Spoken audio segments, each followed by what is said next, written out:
Hi there, and welcome to Life is Too Short. On this very, very rainy evening, this monsoon night. Um, Today is the 2nd of September 2020, so you may remember um, this rainy night tomorrow. But it's really cozy in here. And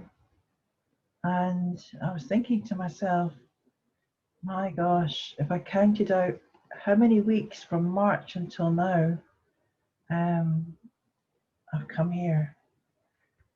And sometimes you think, should I go on it or not? Or should I just sit and watch telly? Or I thought, no, that's not you. You've got to come on. And I like talking about other people's work anyway. It's good fun.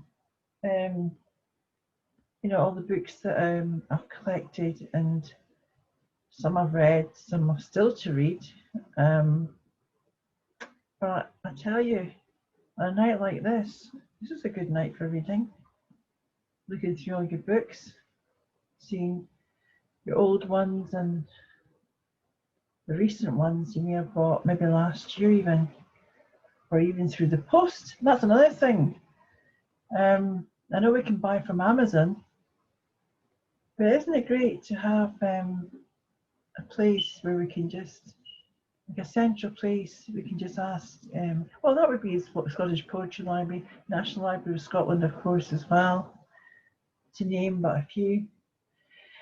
Um, I'll do a wee poem first about the rain, I think. Um, and then I have a really nice book actually published by Happenstance. And it's called The Lesser Mortal. So I'll let you know about this in a little minute or two. A big peek there. But it's lovely. It's by Jeff Lander. So I'll tell you a little more and we'll introduce this monsoon evening with my poem, Rain. I love the rain because you can cry so silently, feeling the chilling sadness like a friend with empathy touching your eyes and walk her down the cobble streets. And I love the rain in my high-heeled shoes. High-heeled red stilettos gather dirt as they dig into the cobblestones of the old town cracks. A raven-haired lady on the coolest of nights while she walks with command, swinging her leopard print handbag to the clickety-click, clickety-clack, clickety-click, click-clack. Her tight leather old worn skirt, well, it clings to her form. You know, she was made for those heels the day she was born. Oh, hey, lady, you sure are in demand with your Jimmy Choos as you walk right through that Edinburgh Close, arm in arm with your fortunate man. Thank you. Can't believe I actually stopped the National Library of Scotland and actually read that out.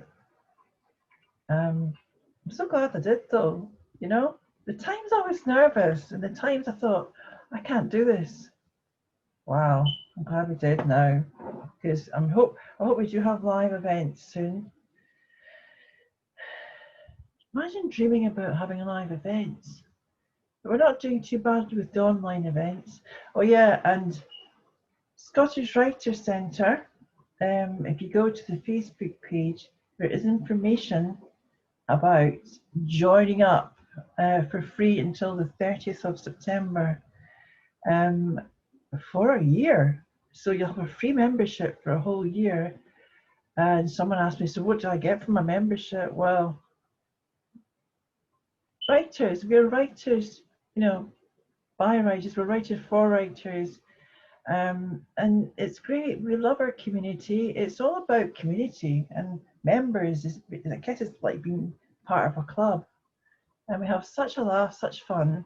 We're very professional, I'd like to think. You know, we do have extremely amazing writers. I have a book here actually by,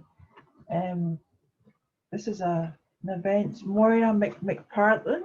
I can read a little bit from that later on as well. Ways of the Doomed.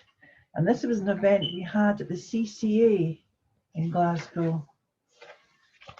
I love people signing my books. Sorry, there it is somewhere. Yeah, it's great. And it's a really good one. So I'll try and read that later and see what else is on my pile. Right, well, let me go back to the lesser mortal. It's a light verse in O of monumental science. I love science and the arts. I mean, we're talking about the Edinburgh International Book Festival, and remember, I'll never forget 2018 as long as I live, being, you know, singing and reading poetry at that event with his chain gang and you know, students from the University of Edinburgh.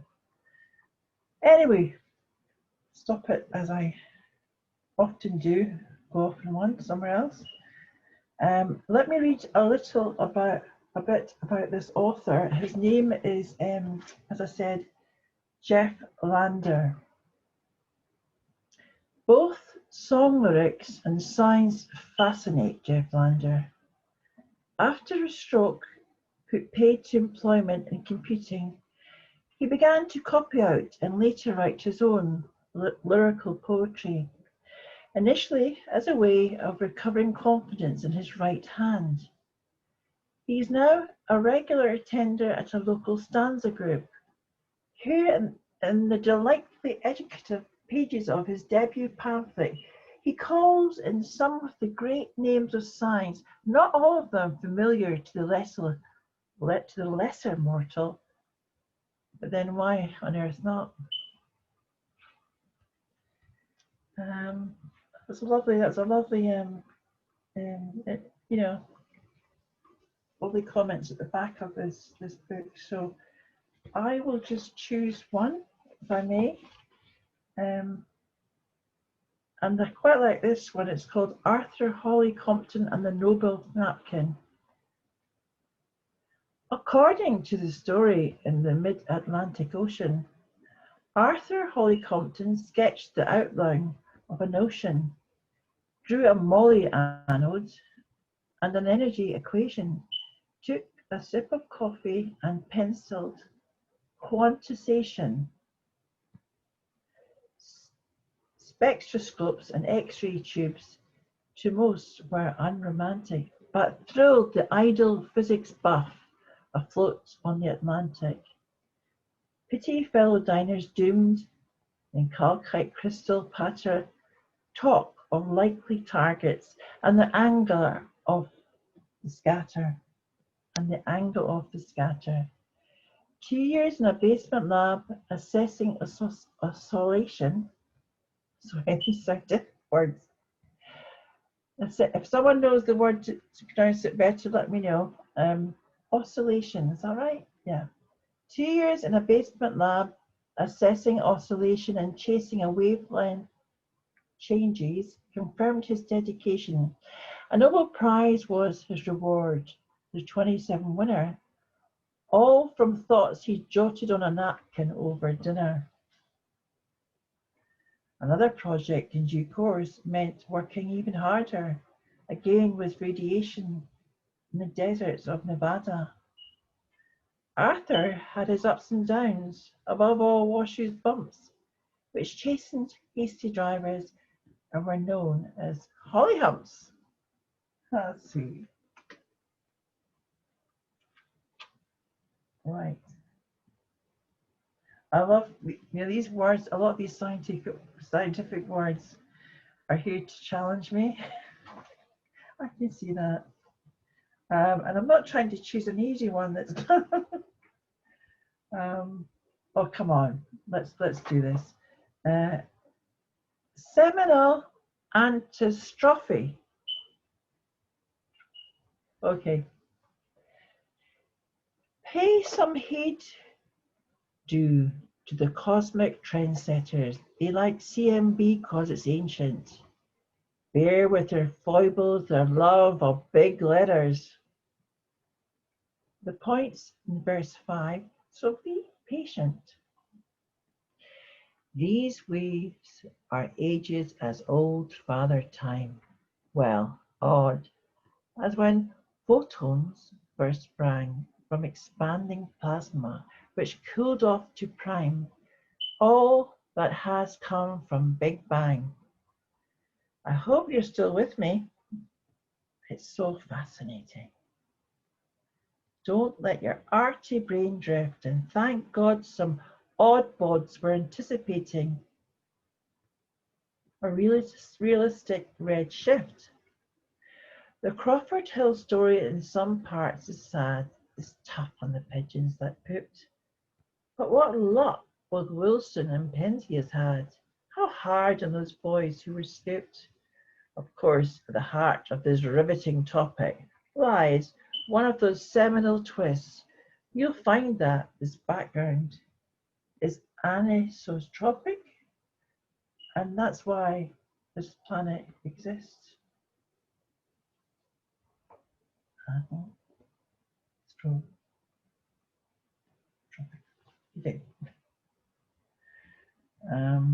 For you, this title. I'll just finish off this book. Bragging rights. Salute the two brags for the great crystallography. Father and son deserved the big prize. They toyed with their health, with their risky photography. Wizards who used the waves, two clever guys. Oh, Henry, the father from Westford in Cumbria, hardened when Mum died when he was a lad. Yes, thanks to an old uncle in Old Market Harborough, turned up at Cambridge, a maths undergrad. Age 23, he steamed out to Adelaide, held Elder's maths chair and sowed Aussie seeds. He built the department, raised Lawrence and learned his trade, come back to England, professor at Leeds. The two wills colluded one summer, and how I wish I could explain how it's changed science now. The dad in the north and the son at the Cavendish transformed the insight of one Max von Loo, and their achievements now bypassed by history. What type of image helped Watson and Crick? Did Franklin's fine photos help fathom the mystery? Why did the groundwork to show how genes tick tock? So I think this was published quite a while ago, but yeah, challenge reading these big scientific words, but we learn something every day. Now, talking about science, here's another one. It's quite a lengthy book. I am because you are, because I'm into this science thing now. And sometimes that happens. There's books right next to each other with the same subjects, honestly. What I'll do is I will read the back of this book to you, and it's really, again, sounds really, really interesting. There are several authors, including Pippa Goldschmidt and Tanya Hirschman. They edited this actual book, but lots and lots of authors in this. I'm sure this is not really an older. It's fairly new, the last couple of years, so I'm sure you could find it if you really wanted to. It's actually by Freight Books. So Freight Books, popular science and fiction. In November 1915, Albert Einstein published his now world famous general theory of relativity. It introduced to physics new concepts such as the curvature of space, time, and black holes, and it made extraordinary predictions about the bending of light around massive objects. I Am Because You Are is a timely collection of new fiction and non-fiction from authors and scientists, all inspired by the theme of relativity. The results are charming, witty, sometimes challenging, but always accessible, presenting complex science themes in imaginative and highly entertaining ways. Now, the contributors include novelists Andrew Crummy, Dilys Rose, and Neil Williamson, alongside popular science communicators Pedro Ferreira and Joe Dunkley. Sparkling with wit and originality, making a virtue out of the frail humanity of science, these stories perfectly reflect the breathtaking poetry of Einstein's greatest theory. Enlightening, entertaining, and sometimes moving, this collection is a beautiful celebration of relativity's influence on our cultural landscape. Now that's by Michael Brooks, author of 13 Things That Don't Make Sense. Oh, this is all making sense tonight. The amazing thing about science is its explanation of why things are possible. Introduce it to short stories and anything is possible. Rabbits, shrinking ladies, fat women, eclipses, and black holes. I Am Because You Are is a dazzling collection of stories that make you aware of the universe. That was actually by Angela Reedman. She was the author of the Newbery Books award-winning short story collection. Don't try this at home. So I think I might read this if next time. That's just a little bit about this book. But if you want to delve into science and learn more about science, it is really fascinating. And then mixing that with with stories, it needs to be given a lot longer than this. And we'll go back to this one.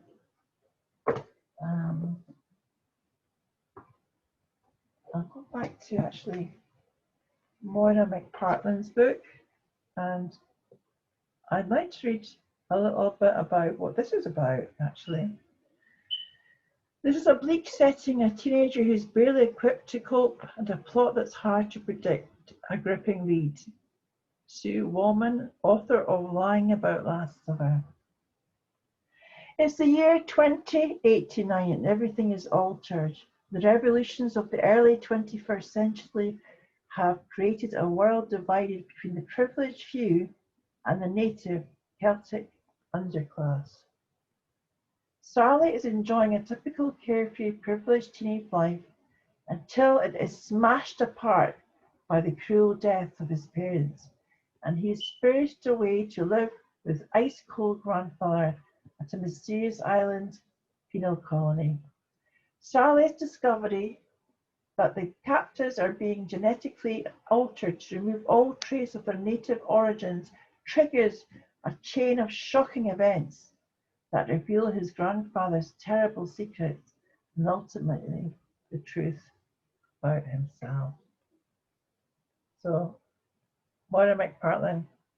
I have it here. Anyone wants to borrow it, I have it here as well for you.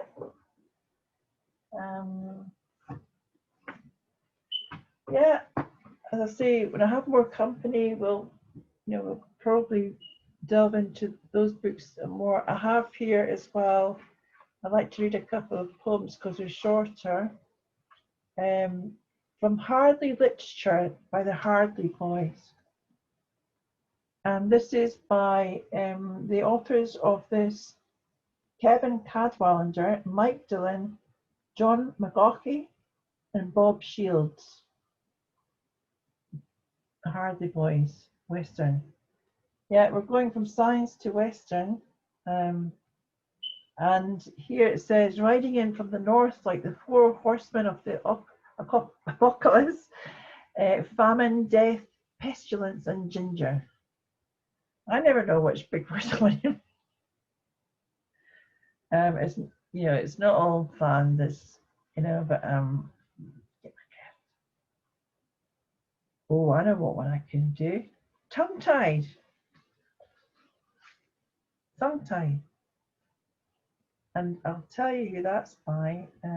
Let's see if we can read. I think that what I love about this book is they've given themselves pseudonym names like Slim Hardley Jr., Captain Hardley, Ginger Hardley, John Wesley Hardley.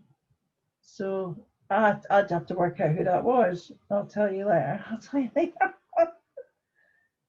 Tongue tied. I have to actually look for the title here. Right. What page is that? That's 29. So what to do is look for page 29.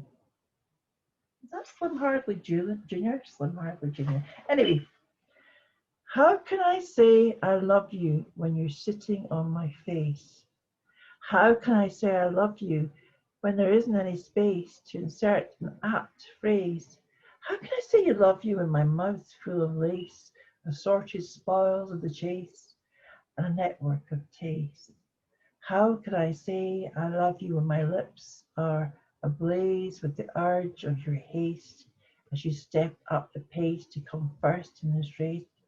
How can I say I love you when your chosen place for my head is your waist, for my tongue is the base of an item encased in tuna fish paste? Or, so it seems, how can I say I love you? Pilgrimage. I want to kiss you like there's no tomorrow until tomorrow starts to blush. I want to taste it all, etc., etc. should not be rushed. I want to share the sounds that please me. I want to hold your hand. I want to lean towards the horizontal and have you with me when I land. I want a far from standard portion of fondly interwoven flesh. I want a night of bare essentials and a morning that's pyjamaless. I want a curved hot water bottle that snuggles up against my skin and helps relieve specific tensions in the valley of eternal sin. I want to crawl to deeper water where I can practice tumble turns, breathe through my ears, en route to heaven, and a plethora carpet burns. I want to help you rediscover each piece of misplaced jewelry, lost in alcoholic acts of service, so you must have been with me. I want to walk you slowly to the station, but it isn't where it used to be. It must have moved while in that doorway. Those children cuddled hopelessly. I want the perfume on your pillow to be OVD and Coke. I want to give you something extra special. Satisfaction at a stroke.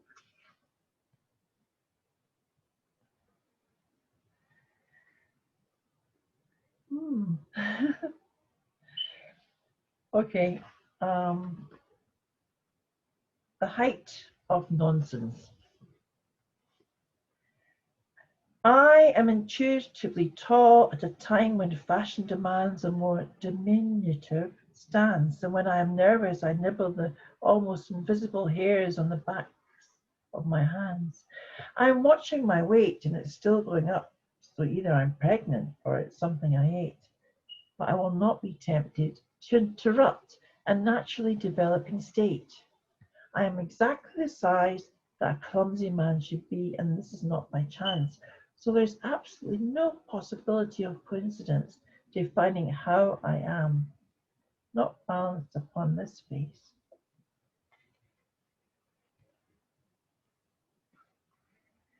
So I'm going to finish off tonight, since that was quite kind of erotic poems. I was quite surprised. I thought they were going to be like cowboy Well, I need to read some more, some more of this next week. Ah, surprising. I think, after that, I need to do the Mistress of Amsterdam just to finish off this cozy night in. Okay, here goes. I am the mistress of Amsterdam, and I always try to find a way to please my man. The judge, he always arrives a little late, but I do not care, and I wait and I wait. French champagne will keep me chilled. I am a glamour puss with a first-class pedigree. Patience to me comes so very easily. The judge, he gives me the money so very readily. Well, I know he's not Jean-Claude Van Damme. In fact, he's just a fat old, balding, but very lovely, professional man. But late at night, girls, well, I whip possessed his booty. Why am I not squire after all? He's not on duty. Oh, loving is all that I really love. Oh, and for pleasure, my black whip is hidden under my giant food for bed, and my sexy baths are blue, white, and red. The judge, you see, this astute woman, she still knows how to keep her head. Well, thank you very much for tuning in. I have never missed a week, and I keep tuning in. And I think from November it will, be back to kind of once a month. But we'll keep going, and I hope you enjoy the rest of your evening and your day tomorrow. And I bid you good night. Thank you so much for tuning in. Thank you. Next Wednesday, 7 o'clock if you're free. Okay.